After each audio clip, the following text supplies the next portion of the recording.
पड़ेगा, इस तरह की मुझे जेल, आपको सेकुलर बनने से प्रॉब्लम है, आपको संविधान की सारी चीजों से प्रॉब्लम है, तो आप एक संवैधानिक लोकतांत्रिक देश में क्यों रहती हो? मैं आप देश क्यों नहीं संविधानिक छोड़ लोग, देती? ये देश वो छोड़े जिनका देश ये लोग कहते हैं जो कि लॉ एंड ऑर्डर नहीं मानेगा उसको देश छोड़ना पड़ेगा या जेल जाना पड़ेगा, इस तरह की मुझे जेल मानसिकता का जाना व्यक्ति मंजूर नहीं है, रह सकता देश में।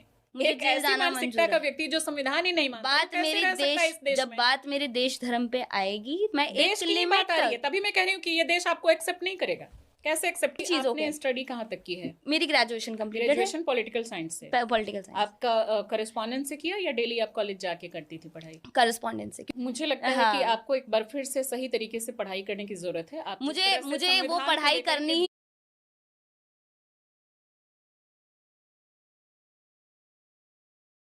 ही नहीं है मैम। तो आप जब पढ़ाई का ही समर्थन नहीं करेंगी तो फिर आपसे वो क्या पढ़ाई बातचीत नहीं करें करनी हम? मुझे, जिस जो पढ़ाई आप करने के लिए मुझे कह रही हैं, जो मुझे सेक्युलर बनाए, जो मुझे एक बांध के तो रख इस दे देश में आप कि कैसे आप रहेंगे गलत को जब आप गलत नहीं पढ़ाई बोल लिखाई ही सकते, नहीं करना आप चाहते? गलत को गलत नहीं बोल सकते, आप आपके हिसाब वहां से वो मुझे गलत नहीं है ना? गए, वहां मुझे करना ही नहीं अगर है। आप सही तरीके से पढ़ाई करोगी तो ही आपको पता चलेगा कि सही क्या है गलत क्या है। अगर आपने सही ढंग से पढ़ाई ही नहीं की, आप संविधान के ही खिलाफ हो, आप बुक्स के ही खिलाफ हो, किसने कहा मैं तो फिर संविधान के अभी खिलाफ आपने हूँ बोला मैम? लिमिटेड मानोगी, लिमिटेड खुद बन के खुद ही मानूंगी, पलट जा रहे हो मैं एक हद तक मानूंगी आप अगर संविधान सही को, ढंग से पढ़ाई नहीं मैं करोगी, एटलीस्ट संविधान को मान कैसे तो रही हूँ आपका मैम। एक मानसिक समुदाय विकास है कैसे होगा? मैम, एक समुदाय है जो संविधान को बिल्कुल ही नहीं मानता। मेघा, आपका पूरी तरीके से अभी मानसिक विकास नहीं हुआ है, स्टडी करो, नहीं तो आप मुझे संविधान मंजूर को है, नहीं मानोगी तो मुझे कैसे इस मंजूर